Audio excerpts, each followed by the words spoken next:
Ви слухали передачу «Чому трагедія депортації лемков-русинов донині не признана як злочин проти народу». Пройшли годи.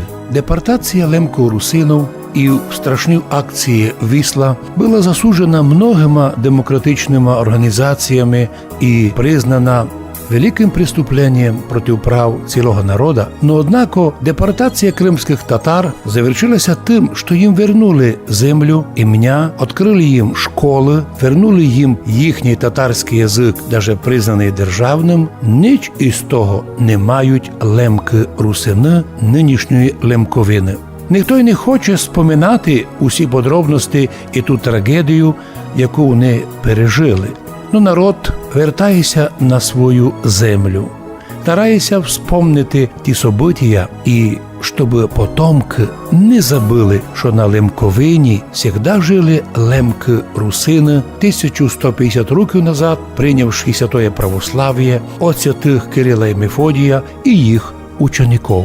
І найвелика благодатна і свята ікона Польщі, Ченстоховська ікона Божої Матері, ведь прийшла через лемков-русинов на ці землі і стала великою святиню ушиткої держави. Най Бог дай, щоб Божа Мати помогла лемкам-русинам духовно і національно возродитися, щоб передати потомкам і язик, і культуру, і весь благословенний духовний образ лемковського русинського народу.